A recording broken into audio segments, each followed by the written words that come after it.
The first one on our basic reporting, I'm shocked by the number of businesses I go into that don't actually have a handle on this. Welcome to the Real eCommerce podcast, your go-to for straight talk and smart tips from the world of online retail.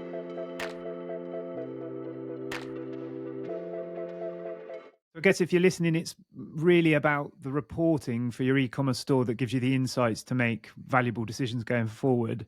Some of that reporting might be using a tool like GA4. Some of it might be offline that you use in spreadsheets where you need to gather data from different sources. But what we've tried to do is break this down into some kind of basic reporting. Everybody should be doing those. Some middleweight reporting. So these are things that you may or may not be doing at this stage. And then obviously some advanced reporting. So these are things that you're more than likely not doing, but they're things that might become useful in the future.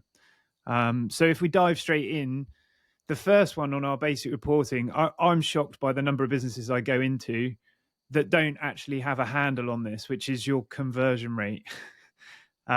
It's really perplexing that, as any e-commerce retailer, you need to know the number of visitors that turn into customers by completing a purchase. And that has a massive impact on things like reporting for your ad spend. If you have more visitors converting, then you don't have to spend as much money acquiring traffic in the first place. So there's loads of benefits to not only knowing that figure, but know how it affects different parts of the business. Marcus, go on. What's your experience with conversion rate as a metric? Yeah, I think you're right. I think loads of businesses don't give it the attention it really needs. And I think also just tracking it broadly is the basics. That's what, you should know what your conversion rate is for your store. But actually keeping that in mind when you're looking at all kind of changes that you're going to make to that store, I think is really important. Is it going to move the needle? Is it actually going to impact conversion rate rather than just perhaps a nice to have aesthetic change? So having that metric front of mind when you're making any changes, I think is really important. And I just think, how can you have a handle on your marketing or your customer journey if you don't know what your conversion rate is? Is the money that you're throwing after Facebook ads, PPC, Google search, all of these things, is that actually turning into paying customers? And if you know how to improve that conversion rate over the long term, you can reduce that spend or increase that spend because you've got a more efficient funnel to put people through or put customers or visitors through. And you'll have a benchmark. You have a benchmark for your site. You'll know how you convert organic traffic and you'll know how you convert more broadly across the site. So if you're trying out a new marketing channel, a new way of driving traffic to the site, you can use that benchmark and that historical data to judge whether that new channel is working as well or as efficiently as it could. Yeah, I think that's important actually, because you need to know what the norm is, don't you? And then you can reference that when you go into different things. Perfect. Well, I mean, any of these reports that we're mentioning, we're going to do a download that will be accessible through however you've listened to this. But there'll be a download that explains how you set up that report in GA4 or how you access a tool or whatever it might be to help you with those reporting things. So conversion rate optimization, super basic, but yeah, at least we've ticked that one off the box. Average order value. So this is the amount people spend per transaction. It could be that they're ordering multiple items. And what we want to see is, an average order value, because the two work in tandem. So you've got a conversion rate and then you've got an average order value. So by spending X amount on traffic, you get this conversion rate and you get this many sales with the average order value of X.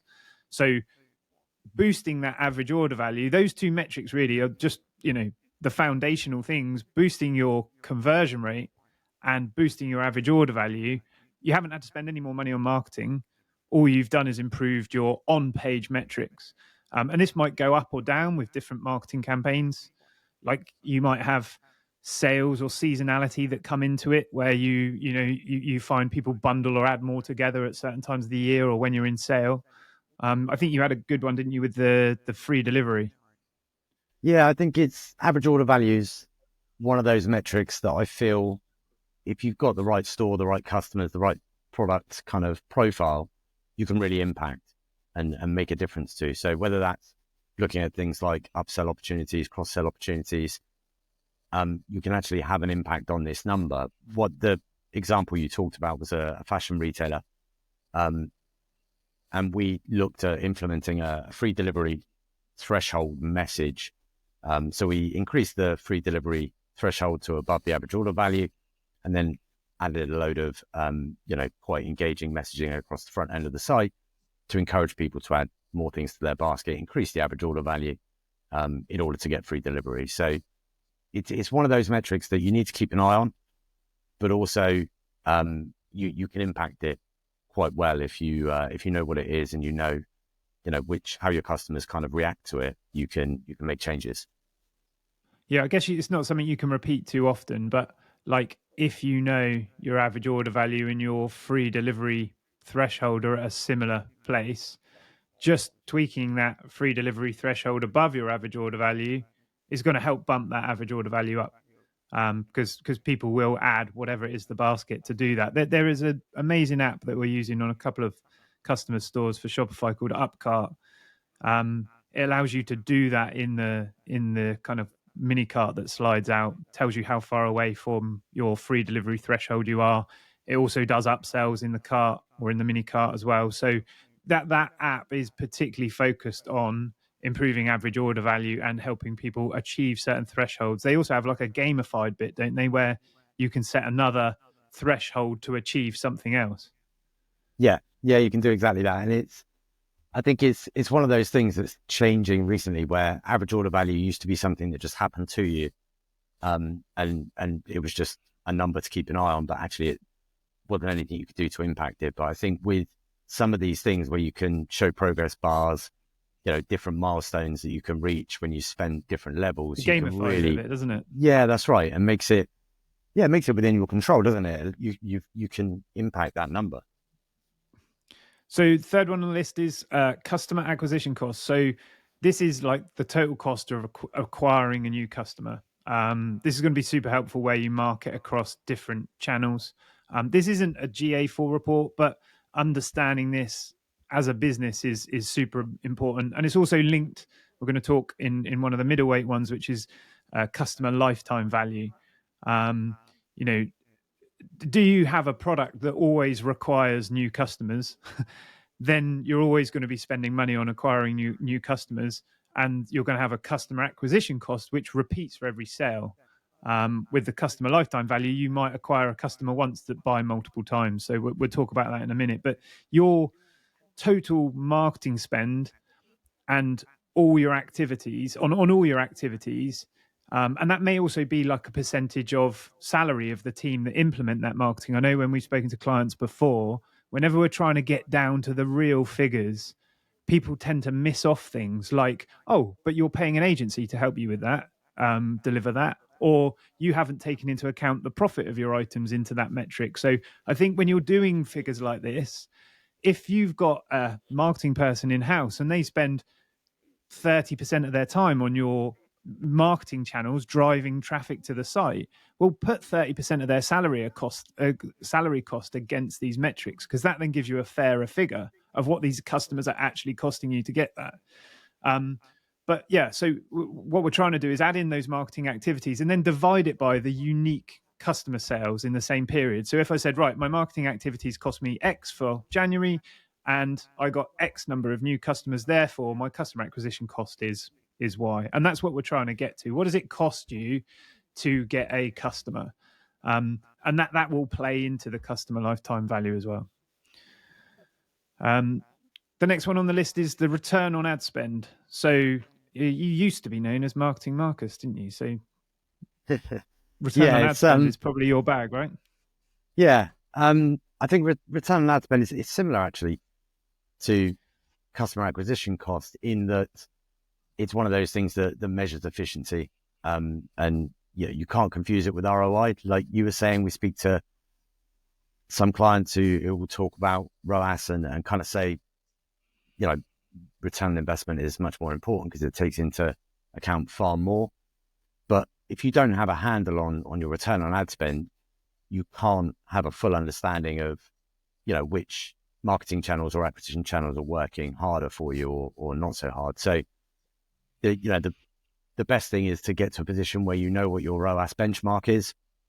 If you know what that benchmark is, it's the same as customer acquisition cost. If you know what that benchmark is and you know what you ideally want that metric to look like, you can have that as your kind of baseline when you go into looking at new marketing channels and new ways of driving leads. But this is again where you've got to be super careful, right? Because you've got to add your profit calculations into your product here, because you might be getting a return on your ad spend, but by the time you deliver the product, i.e. the cost of the product, the cost of the delivery, maybe factor in your percentage of returns, are you still positive on that number? You know, I've worked with some of my own businesses, some other businesses where that return on ad spend has got to be 300-400%. You know, we're not talking about a 1 in, 1 out here, or a 1 to 2, because it all depends on what your profit is in that product, what the cost of the delivery is, putting it in the customer's hands, and any kind of returns that you might need to factor into it. I know that's kind of like sandbagging everything, but I'd rather sandbag everything and get a true figure than get some vanity metrics that look really good. Yeah, and I think that's sometimes the mistake, you know, a kind of marketing agency can make if they talk to a client about a 400% return on ad spend as a kind of positive number, but when all those other factors are taken into account, they actually need a 500% return on ad spend for it to actually be worthwhile. So, you know, client shouldn't just kind of plug that number out of the air and just say they want 1,000%. You know, we'd all like that, but there needs to be, some communication there to make sure that number's accurate. It's somewhere between ROAS and ROI. And this, again, it feeds into that customer lifetime value, because, you know, I'll talk about it in a minute, but you might negatively acquire your first customer, you know, so the return on ad spend may differ dependent on the type of product that you've got. If you've got a subscription product that, you know, your customers subscribe to for 24 months, for example, well, your return on ad spend might be negative for that first purchase, but actually if you look at it plus the lifetime value of the customer, that could actually be a positive figure and well worth acquiring a customer at a negative cost. Yeah, it's that customer acquisition cost depends so much on your business model, you know, the kind of products you sell, the kind of customers that you target, because as you say, if you've got the chance to sell to that customer on multiple occasions over a long period of time and generate a good lifetime value from them, that initial acquisition cost can be much higher, particularly much higher than the initial sale. So again, there's lots of context I think you need to take into account. But if you're not looking at customer acquisition cost and you're not looking at return on ad spend, you're not going to have a kind of benchmark to work from. And correct me if I'm wrong here, but like there is some of that reporting for return on ad spend in your AdWords panels. You know, they know what has been spent on AdWords, they know what you've got in terms of revenue from that. But that's when you then have to go into the offline models, when you want to add in things like your, you know, profit within the product, your delivery costs, your returns rate and stuff like that. So you kind of, at the moment, there's not really a single source of data that does that. I'm sure with the, you know, additions of things that are like AI analyzing data and stuff like that coming up, that you'll be able to amalgamize that at some point. But at this stage, it becomes a bit of an online and offline game to get those true figures out of it, doesn't it?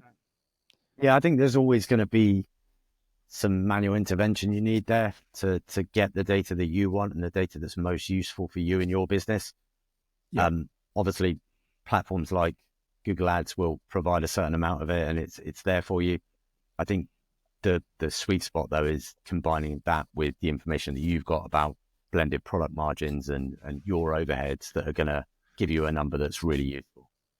And this is where potentially you could use like Google Sheets and Data Studio and things like that. So what you're trying to do is create some reports that are really specific to your business by using, you know, some tools that are there out the box like GA4, some of your own data, blend that together. And then if you've got a report weekly, monthly or whatever to a peer group in the business, bringing that all into one thing like Data Studio that they can just look at is, I think it's a sensible way. Yeah, definitely. Okay, abandoned cart rate. So obviously it tracks the percentage of users that add something to the cart but don't complete a purchase. It can sort of reducing this will lead to significant increases in revenue because we've already had the fallout of the bounce rate, the didn't add to cart, the didn't view a product, all of those things. So really we're down to a much smaller number of smaller number of visitors than we had originally. And in GA4, they break this down brilliantly into a number of different steps in the checkout now. So you've got, your initial data entry, you've got your shipping step, you've got your payment step, and then you've got your order completion step. So you can even see where certain things are dropping out. The other day, this is a customer site we're looking at. They said that they've got a bit of an issue with the checkout. And actually, when we looked at it, the drop off at the payment stage for the US was 69%. Whereas the UK was 76%.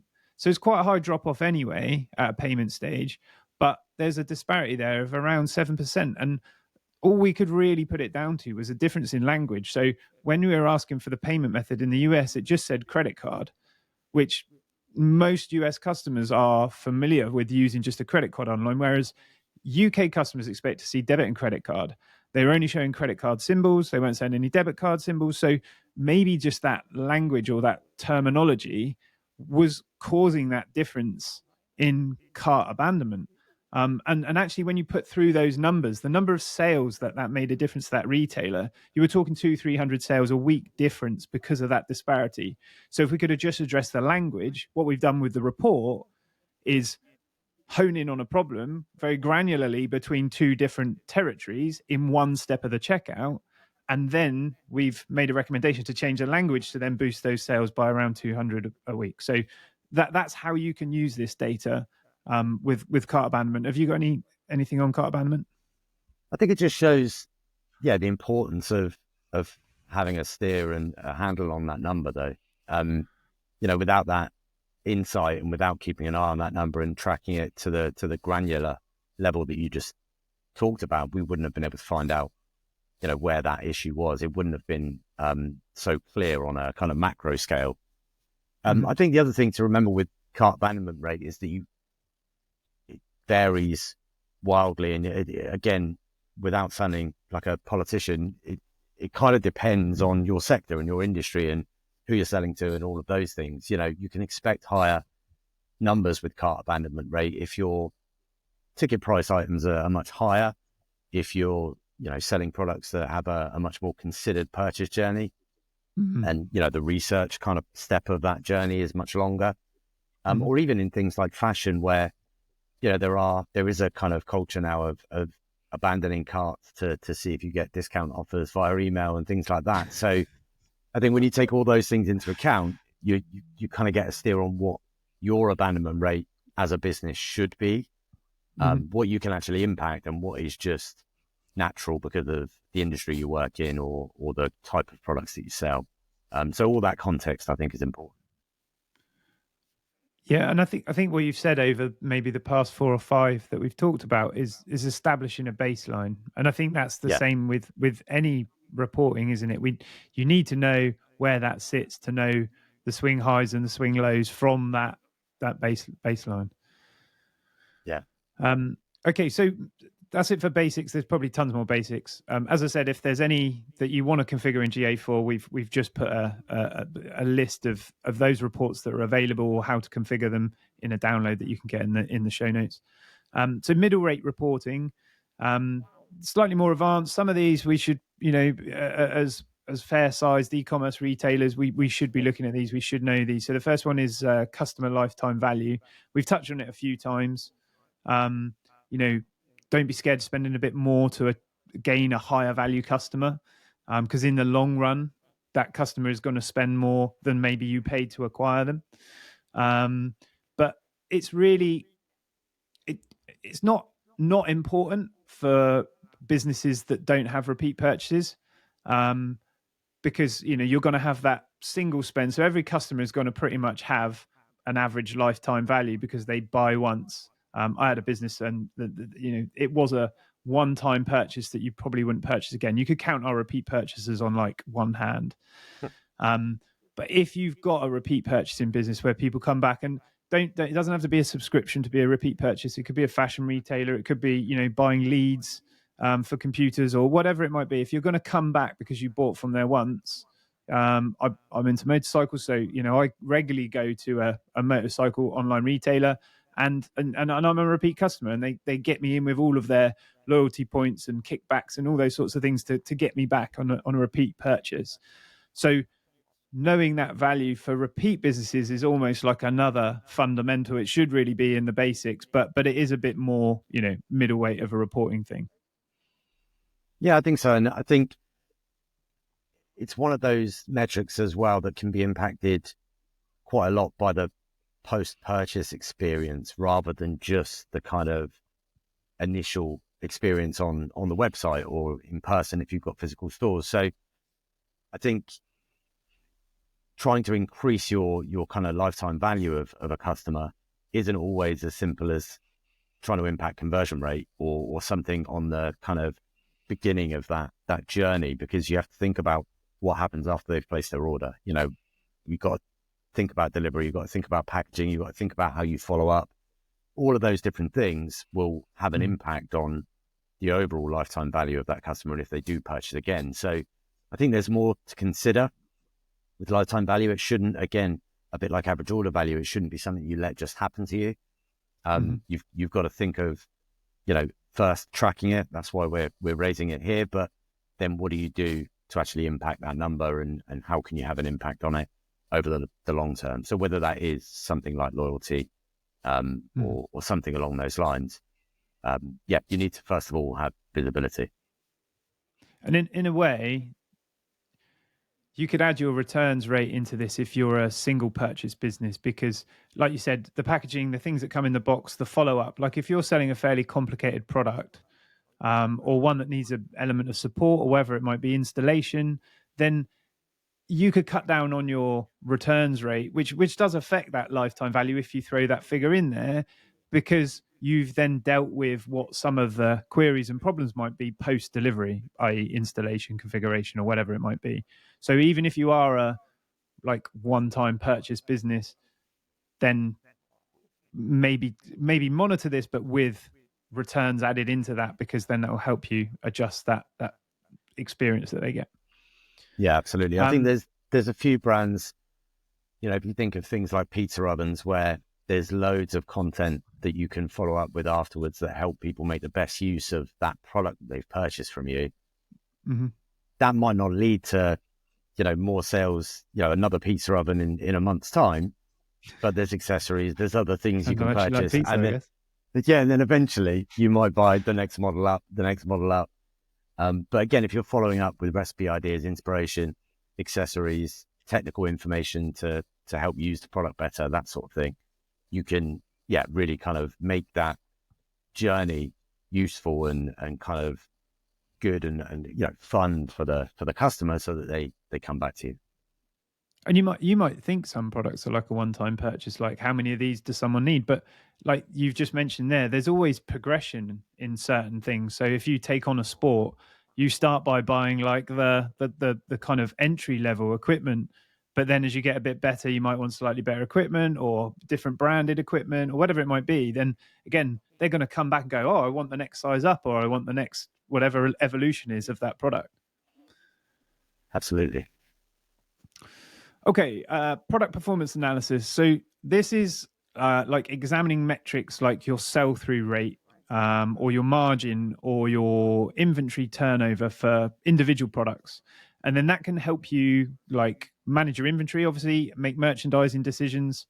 So if you're in like fashion, this saves you having stock in sizes which might not sell through. You know why, when you look at all the sales sections, they're all the like really weird, obscure sizes that are left. There's never anything of the more popular sizes. And that's because they've probably got their sell-through rate slightly wrong on those particular sizes. We've got a customer and they've got just 3 sizes of their product, but they know they sell 15% of size 1, 80% of size 2, and 5% of size 3. So they focus all their attention on that middle 80% size 2. As long as they're really heavily stocked on that, they're going to do well. and they can adjust the stock of the other two, the 15 and the 5%, because it's going to be far less important to their sales figures, but they do need to cater for those to make sure that they've got the full width of the market that they sell to. So, it's going to help reduce dead stock. You're going to put less into sale because generally sale is what you haven't sold at full money. And, you're going to be able to move products faster because you know what sells. Anything from product performance analysis for you? Yeah, I think with product performance, you've got to go further than just the basic numbers. I think every retailer will know their best performing product. Like that's great. This is about thinking more deeply than that, I guess. And, we had an example with a confectionery client that was running kind of a package subscription service. So a subscription where you don't subscribe to the individual product, but a selection, and that selection changes month on month. By having the visibility that we're describing here over product performance, they know they're less popular products, and they can start to use that as part of that package subscription to clear stock down that they know is going to be discontinued or perhaps has expiries in the coming months. So again, having that visibility just gives you, I guess, the ability to be a bit creative about how you move your stock, how you merchandise ranges that are not as popular, and how you do things, like a package subscription that will help you clear down old stock lines and stuff like that. Yeah, I'd imagine that's quite popular in things like the drinks industry or the food industry, where they've got slower moving, stock. Then you kind of get in a box a bit of all the really great stuff and a bit of the stuff that's a bit slower, but it helps turn it over.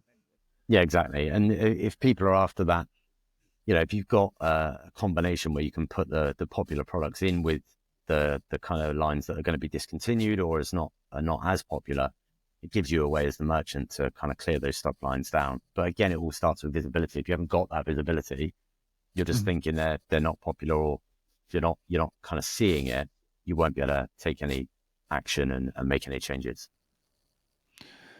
Well, the next one we kind of amalgamated, right? Because we've got the title of cohort analysis, but then we also had customer segmentation. So really, they're the same thing. If anybody out there is cleverer than us and wants to split those up and tell us how they're different, then please do. But really, what we're trying to talk about here is how we analyze different customer segments in terms of conversion rate, average order value, repeat business. And then that allows us to make decisions or run campaigns around that. You've got some thoughts on this, haven't you? Yeah, I think there's some really easy examples. If you think of a e-commerce store that's, servicing B2B and B2C customers in one place, you can clearly see how we can use that segmentation to I suppose, present a different user journey, different content, different products, different brands to each of those different sets of customers. We had an example where we did that with the decorating supplies client not long ago, which basically had their trade customers and their DIY customers go down completely different journeys on the site because they had completely different needs. One was much more around kind of efficiencies and volume discounts and stuff like that, and the other was much more around inspiration and styling and things like that. So that's obviously quite a simplistic and an easier model where you've got B2B and B2C. That's nice and clear. But ultimately, if you've got a clear definition, a distinct enough separation between the segments or cohorts that you're targeting, then the number doesn't really matter. As long as they're distinct enough that you can, segment them and present different experiences to them. Well, we were working with a food retailer, and there is nothing worse than a vegan that's been sent a steak marketing email. Yeah, absolutely. And I can understand why, if that's their preference. So getting this right isn't just from an analysis point of view, it's also to make sure that you segment your marketing correctly, so you're appealing to the demographic that you're marketing to, their preferences, their dietary requirements, whatever that might be. So then once you're segmenting, you can then track those different segments to see how they respond, how they repeat order, whether they order differently in average order value. And then, you get them really granular then on how you can improve metrics for different user groups rather than general metrics for the whole store. Because like we looked at a minute ago, when we had that disparity at the checkout between US and UK customers, you might have a disparity between new and returning visitors. You might have a disparity between, meat eaters and vegetarians, or meat eaters and vegans. And how do you address that? And if you can find out that your benchmark is great for meat eaters and vegetarians, but vegans are below that benchmark, then that's where you need to spend a bit more effort in pumping up that metric to get it to perform better. And that will help the overall figures of the business altogether. Yeah, and I think I know I keep saying it, but that's kind of where it all starts is having that visibility, because you can't spot these trends. You can't take any action on these things unless you are starting to look at these different kind of metrics. And channel attribution? Yeah, I think channel attribution is one of those things. There's lots of different opinions on attribution modeling. Everything from kind of first click to last click, time decay, all of those things. So I won't get into that. But if you're not looking at how you attribute sales and value to the channels that you're using for acquisition, you're missing something. This again goes back to something we discussed earlier around kind of efficiency. In Universal Analytics, we used to have a top conversions path report. I remember an example where a client was wanting to stop all of their PPC activity because they were basing all of their kind of attribution on last click, and PPC wasn't delivering any sales from last click. When you looked back through the conversion path, PPC was contributing to almost every conversion path on the site just earlier in the journey. So it wasn't always the first click. So first click attribution wouldn't have done the trick either. Last click attribution wasn't giving them the visibility. So they needed to look at kind of every touch point in that journey to be able to actually give some, I suppose, credit to the channels that were driving sales for them. But again, if you're not breaking that attribution down into the channels that are driving traffic to the site, you've got no way of knowing what's working and what's not. And, a lot of those channels you'll be spending money to try and drive traffic from. So really, really important to drill down into these numbers, I think. Yeah, it's all multi-channel, omni-channel marketing now, isn't it? So, knowing where each part of your marketing has had an effect on contributing to a new customer or a sale or a subscriber or whatever it might be that you're tracking, like you say, it may not be the one action that caused the sale, but it might have contributed towards it somewhere in the journey. Yeah, it's very rare these days, is it, that a channel is the first time a customer sees your brand, clicks on it, and converts. Like, it's very rare that conversion journey is only going to have one channel in there. So yeah, you've got to have visibility over all of them. Cool. Well, we're on to advanced reporting. Some of these really aren't necessarily everyday reporting things, and it may not be functionality that you have in the store, but these are things that kind of, the future of reporting, and perhaps with some of the new AI machine learning things that might help us. So the first one's predictive analytics. So if you break this down, you can already do this by kind of researching and looking at your previous data. So if we've got a business that tends to be trend heavy, i.e. you do drop days, and on drop days this happens, or you have peaks at the weekend in traffic, or you have peaks in midweek on traffic, whatever it might be, looking at your kind of past trends will help predict future trends.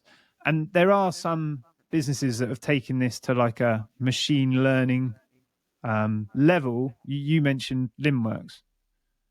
Yeah, I think for them it's about stock replenishment and looking at previous trends of kind of how things sell through, and then obviously alerting merchants to when they need to replenish stock based on sell-through rates, so that they can make sure they're ahead of the curve and not run out of stock and things like that. So these things are, like you say, I think it's happening. It's something that's quite manual for most of us. And there's loads of tools out there at the moment that are doing it in quite niche areas like that, stock replenishment in an ERP system. But I think it's definitely something we should be looking at more moving forward. And it can do some really cool things like, identifying at-risk customers. So this might be customers that have logged in, visited the site recently, but over a number of visits haven't purchased. That could mean that they're not seeing the products, or maybe the price has gone out of their expectations, or whatever it might be. So you can start to identify customers like that. We can kind of predict product demand, and obviously the big one is forecast future sales, because that helps us with our stocking plans, like you mentioned, Limworks do. Predictive analytics, there's bound to be some tools out there, but Limworks is one that's already doing that for stock-based alerts. So your run rates and your inventory levels and what to replenish. The next one down is real-time personalization. So this is kind of the impact of dynamic content and product recommendations. There's a really cool tool. I was speaking to a retailer called Through Dark. They're a kind of outdoor wear luxury fashion retailer. They're using a tool called Shopbox. And what Shopbox does is matches new customers to new products using machine learning. It matches your merchandising goals to customers' needs. So again, like Marcus was saying, if you're able to bundle stuff together, or you're able to pick stuff that's moving fast and add recommendations of stuff that's moving slower, but again, may go with the product that you're purchasing. And it also has like a suite of reporting. So doing this in GA4 is going to be hugely painful and very, very manual, with lots of manual tagging. But we've created like a working example for you in the show notes if you want to do that sort of thing in GA4 and you are using personalization that doesn't have that reporting.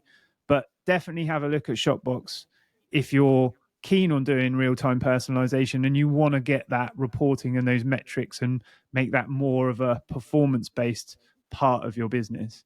Shopbox is available for Shopify. I'm sure it's available for other platforms as well. The next one down is customer journey analysis. Again, like I've got this in advance, but really it starts from basic, really. The touch points for different purchases are going to be very different. So if you're a considered purchase, you're selling a sofa, for example, there might be multiple touch points in your marketing. There might be multiple touch points in your user journey on the site. The customer might get taken things through like a brand discovery if they've not heard of you before. They may go through, especially with a considered purchase, like an information gathering, what size is it? What fabrics does it come in? Then they'll go through like a product discovery where they might do like a configurator, or they might look for different colors or things that they can use to sort of build out that more bespoke product or more considered purchase. You go through a stage of fear and doubt. Okay, what happens? It's a big thing. How's it going to get delivered? I live upstairs, and what about if I want to return it, or it comes the wrong color, or whatever else it is? So you've got that fear and doubt elimination, and then you've got the purchase. So the customer journey, depending on what you're doing, if you're into food and recipes and selling kitchen equipment that might, or you sell kitchen equipment, but you also do recipes and recommendations for food and nutrition. Again, they may come in through those food recommendations and nutrition advice before they go through and purchase something. So it's really, really good to kind of map out your customer journey and obviously maybe color code things like this is part of a purchase, this is part of information, this is part of brand discovery, this is part of fear and doubt. So you can really understand how your customer is going to move through the site, but also trying to map out the tools that people might use at the different stages. So, if they're information gathering, they may well want to go from content page to content page quite easily. Whereas if they're looking for a product that then fits what they found in that information, they might use the search. So this customer journey analysis is not just about the pages they land on and the groups of pages they might find, but what tools are they going to use in the site to find those different products? Or find those different bits of information. Like I said, it might be search, it might be recommendations, it might be links from content through to products, it might be customer reviews where they're trying to eliminate that fear and doubt. So mapping out that customer journey is super important. And in GA4, they've got really good ways of viewing that customer journey. And again, we'll link how you set those up in the show notes. I think it's also worth noting that there'll be different, depending on different products, different customers, different customer segments, like we talked about earlier. On the same site, you might have, particularly technical products that part of the user journey is to go through specification details, technical drawings, all of those sorts of things before that purchase. Whereas on the same site, you might have products that are really simple and easy to purchase, and you don't have all of that consideration needed. So I think also having an understanding of that journey might not always be the same for all of your customers and or products. And having that understanding and kind of analyzing at that level, I think is really important, because if one customer for one particular product goes through this journey, then a different product is a completely different journey, you can obviously start to track that back. Okay, so where do we get customers for this particular product from in terms of acquisition channel? And where do we drive them to, and what's the best way for them to convert? And how does that differ with customers that are targeted for this product? So I think, like you said, nice. Scratching the surface, you'll have a general user journey. And, if you want to take it to a really basic level, that would be homepage, category page, product page, basket, checkout. If you then start to factor in all the nuances that, are relevant to your customers and relevant to your products, you can start to break it down and just get a bit more granular. Ideal, thank you. So the next one, I think you've probably all heard stories of this, but it's price elasticity analysis. So if you tried to buy Oasis tickets, you have experienced this. So it's like demand pricing or surge demand pricing. So it's kind of strategies like that help you sell products that are in demand for more money. And there's a couple of different ways of doing this, right? So if you try to buy Oasis tickets, as the surge came for people who wanted them, their dynamic pricing just went up and up and up until they were just selling at the most optimal higher value for those tickets at each different venue. If you sell on Amazon, they now ask you what's the minimum and maximum that you want to sell that product for, and they will do that surge or dynamic pricing for you. And they kind of fall into three categories really. One is what I just said, like surge repricing, that's based on customer needs or customer demands. Then there's competitor dynamic repricing. So that would be like something that looks at your competitor's price for different things and then makes you cheaper or dynamically makes you cheaper. So you kind of win that new business, or you win that in the Google kind of search shopping algorithms. And then there's inventory based repricing. So if you've got a lot of something, it might be cheaper and not in demand. I don't know if you've ever tried to buy like the this year's Lego toy too close to Christmas. You could have probably bought it for 50 quid if you bought it in November, but if you want to buy it in the week before Christmas, all of a sudden it's 150 quid. But the desperate parents out there, they want that one, there's no other one they want, so they're just going to pay that. And I think that's inventory based repricing. As the stock falls down, that's what I've experienced in the past. As the stock becomes depleted, the cost of this product going up and up and up. So do your Christmas shopping early is the message there. Anything from you on a price elasticity? Have you experienced any of it? I think the Amazon thing is really interesting. Obviously, they've got loads of data to make decisions on, probably all of the things you've just discussed, certain levels of demand, inventory, seasonality, all of those different things. I think it's really interesting that they let you set a lower threshold and a higher threshold for products you're selling there, and then let them decide, let them use the algorithms to decide when to show a lower price and when to show a higher price. I think we don't all have that data, and we'll have some basic things that we can work on, around seasonality and inventory, because we know those things and we've got a grasp on them. But I think it's, with the machine learning and AI, I think that this is going to become more and more prevalent, if there's not the backlash that we've got from the Oasis tickets. I'm still trying to buy some on the secondary market. So if we go back to point one, which was the predictive analytics, like we're mentioning these, you don't have to go out and buy the most expensive bit of equipment, or expensive software subscription to do this. In a basic way, what we're saying is, in that predictive analytics, look at some trends, look at some micro trends. Let's just say you're busier on a Friday, you get more traffic on a Friday. Well, then experiment by changing your pricing to meet that demand on a Friday. We're not saying go away and double the price on a Friday, but if it allows you to increase your price by 10% on a Friday because there's the demand for it, as long as it doesn't push that demand away, that again gives you the scope to extend that for either other time periods where there's more demand, or increase that price until there is like an equilibrium of, okay, we're getting the maximum for that product at our peak time. And that's exactly what Oasis did just with algorithms. So you can do this in a manual way. You don't always have to fall back to expensive subscriptions and software to do it. Absolutely. Last one on the list: recency, frequency, and monetary value. You're taking this one away, aren't you? Yeah, this is something that I really like. I think it's a really nice model and a really nice way of segmenting your kind of customer data. So it's called RFM or RFV for value. So, and it basically just segments your customers based on how recently they purchased from you, how frequently they purchase from you, and their lifetime value that we talked about earlier. It just gives a basic scoring, normally from 1 to 5, with 5 being the highest, the best score, 1 being the worst score.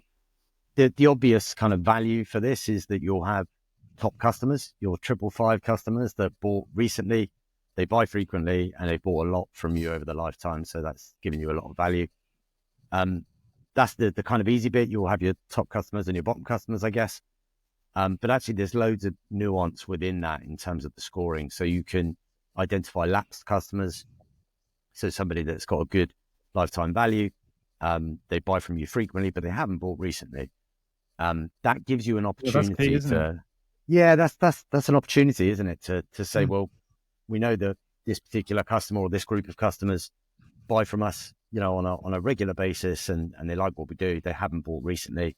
That could be market conditions. It could be all sorts of things, but it gives you an opportunity to perhaps communicate with them differently to how you do with some of the other customers that you've segmented.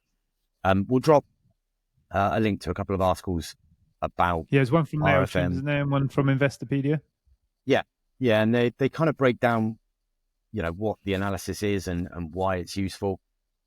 How you implement it is obviously, entirely up to you. There'll be tools out there that can do some of the work for you, some of the heavy lifting, but a lot of it is still manual as far as I'm aware. So it can be quite difficult to get set up, but once you're up and running, it gives you, no end of kind of visibility over these individual segments and how you might communicate differently to these different groups of customers. And we said earlier, again, predictive analytics, right? Identifying at-risk customers. That's exactly what you said. They normally buy in a high frequency. They normally have a high monetary value, but they haven't bought recently. They're at risk, aren't they? You're at risk of losing that customer because they might have found a competitor.